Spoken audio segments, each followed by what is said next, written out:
All right, so I grabbed the 101 down here in the corner and put it in the house. I've been listening on it and stuff, and seems like it kind of needs to be gone through. It was working pretty good when I quit using it a few weeks ago, because I don't think I've had that thing but 2 months. So um, it's cold out here right now. I got that heater on. The diesel heater is over here in the back corner, but what I don't like about the diesel heater is it's far away from me. So basically, you have to heat the entire shop in order to benefit from it. So this here, I can just put it next to me. Um, so I've got this file cabinet. I got to get it out of the truck. It's really kind of an ugly color, like a combination of green and tan. So it's the exact same brand as this one, the Century, which these are really wide. They're pretty hefty.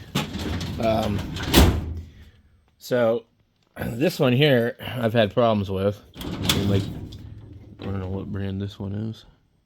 Corey James Town Corporation. Anyway, these ones seem to be pretty good. Art Steel of California.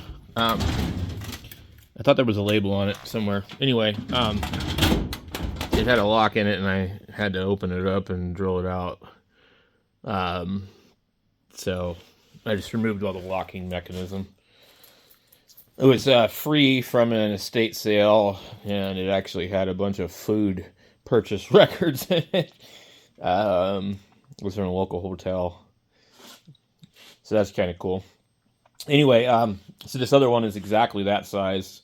So it's a hair taller than these other two. And the idea was I was going to probably put it right here. And then my soldering station will be right here. And then I'll put something on top of it. And I'll just work off of that for anything that I want to do. So I won't be able to walk through here probably. Depends on the direction I put it. Like, you can put these, lengthwise that way, or, a different direction. So, now, anything that's down in these shelves here is not going to be easily accessible. So, I know for a fact I can fit like 3 radios down there that I'm not using, so that might not be a bad idea to just put something down there and just put the file cabinet, next to it. So the idea of the file cabinet really is just to give me like a table area.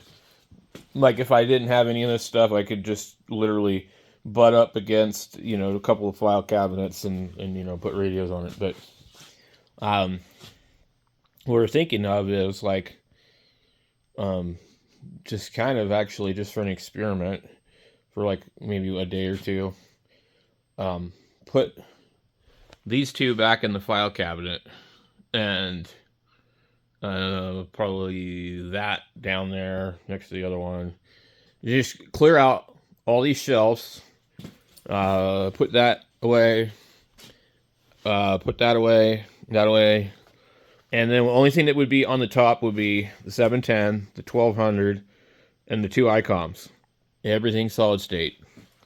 And we just have those laid out here and figure out which one needs to be where and have a simple station.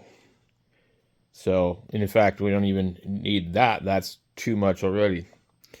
Honestly, you could take this 746 Pro probably all by itself, and you could be on HF and you could be on 2 meters, not at the same time, because it doesn't have that dual watch function that I'm aware of anyway. But you could totally take these 2 ICOMs and put them right next to each other.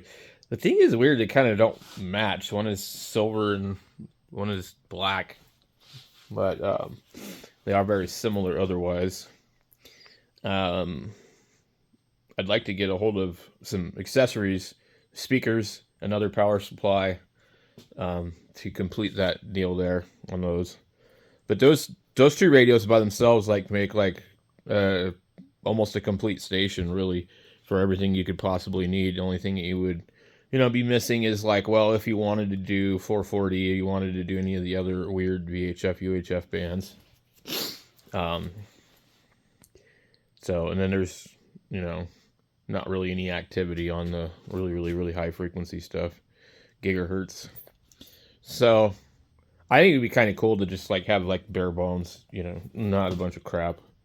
So, um, should get it heated up in here. I've got the solar and everything is off.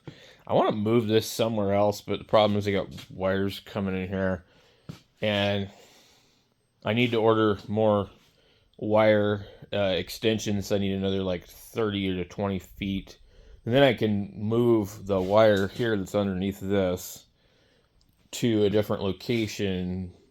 So that's what's limiting me from moving and organizing all this properly. I could actually put a lot of it underneath there, and that would be great. This doesn't really see a whole lot of activity until like it's summertime and I need to run the air conditioning and stuff, and it helps pad the power bill. So, or I shouldn't say pad, reduce. So it would be nice to get these all like, you know, wall mounted on a board, or, you know, you can get to them and stuff like, you know, professionally kind of looking, and then have the batteries down below and have a box with the circuit breakers in them and the charge controllers down below mounted. And I have the charge controllers like that because they actually get fairly warm, and there's a box fan underneath it that drops the temperature quite a bit. So there is that. I kind of need to move that.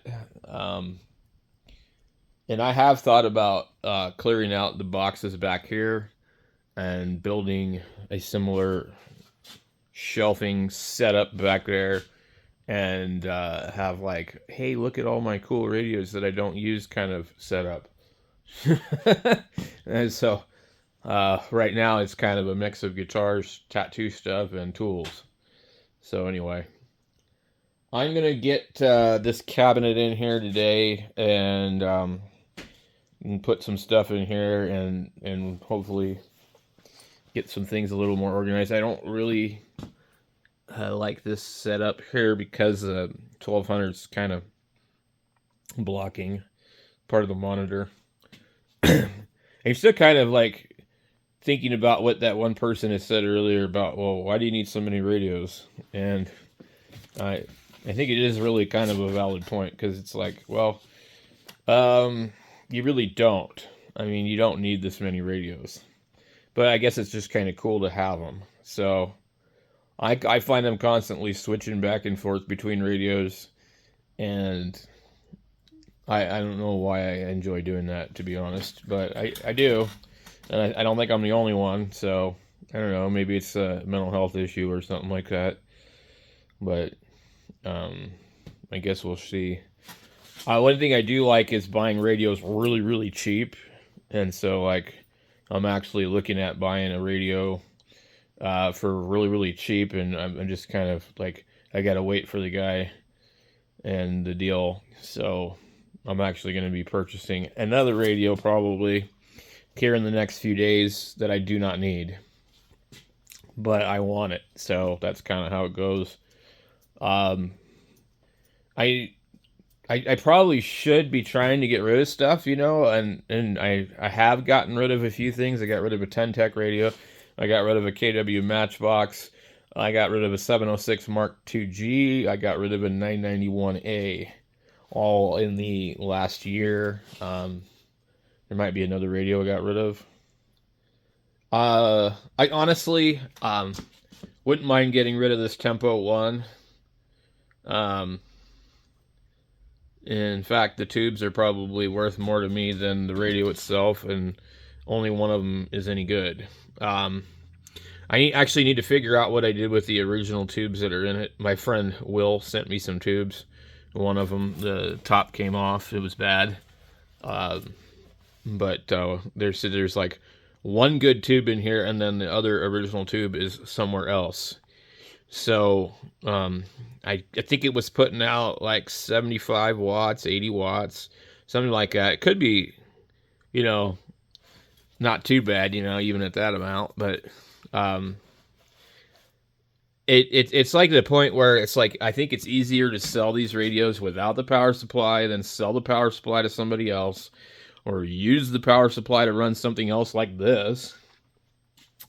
But I would totally live without all these type of radios. And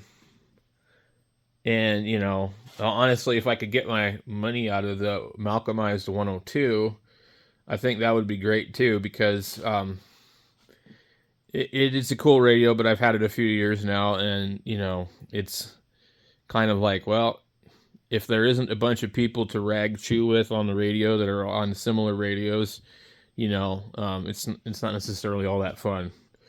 But I traded an ICOM 7300 for this radio, and so I don't know if I'll be able to even come close to getting that kind of value back out of it. But if I could, I think I would probably get rid of it. I've got the speaker, I've got the tuner that you guys saw. I've got another one down here that works, just doesn't work well.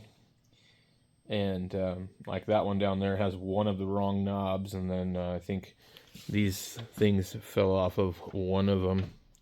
So it wouldn't hurt to get rid of some things. This radio here, definitely would love to get rid of it.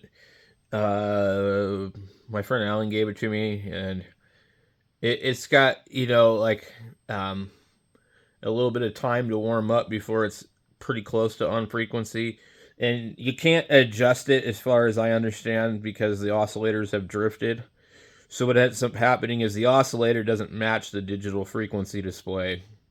It's a very complicated radio, and they were very expensive, so there wasn't a whole ton of them. It doesn't have the FM board, so nobody really values it because of that. And I've had some very weird people contact me on it and argue with me and stuff like that. Particularly this nut job in Texas.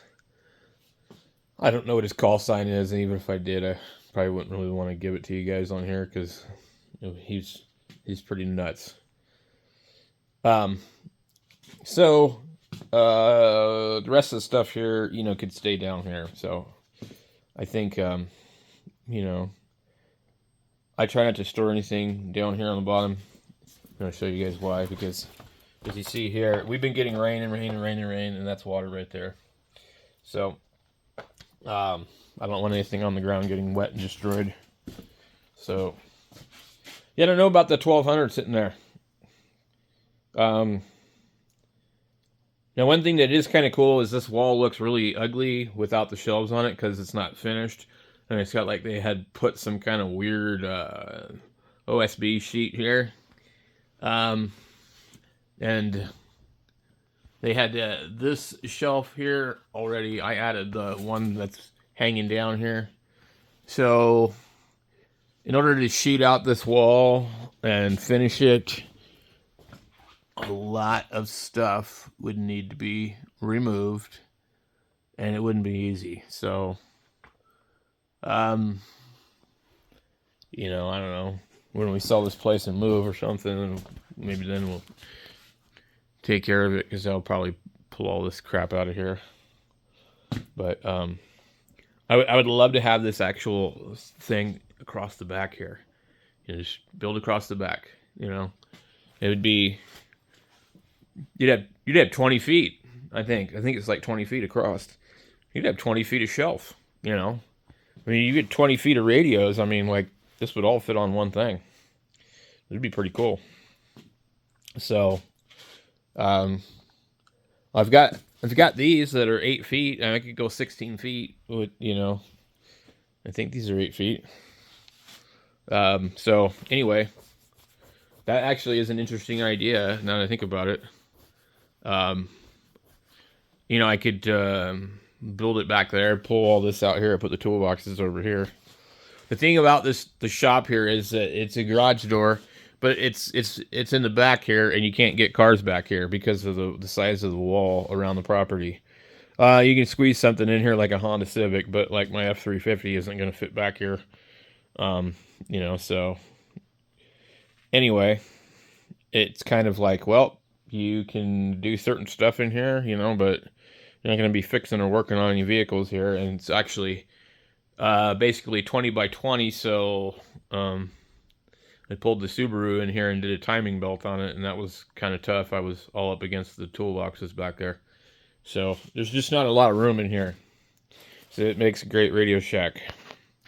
So anyway, if you got any comments, leave comments down below what you think I should do, what I should change. Should I take all the radios and throw them in the trash? Should I give them $50 a piece at the next Ham Fest? Because that's probably about what you could get for most of these. You know, if it's not a really good deal, you know, you're not going to sell them. You know, I had trouble. I had this up for sale for $100. Nobody wanted it. So we do have a Ham Fest coming up. Let's see, like February 17th, I think. I think there's like 2 more coming up. So I could possibly get rid of some stuff. Anyway, we'll catch you guys later.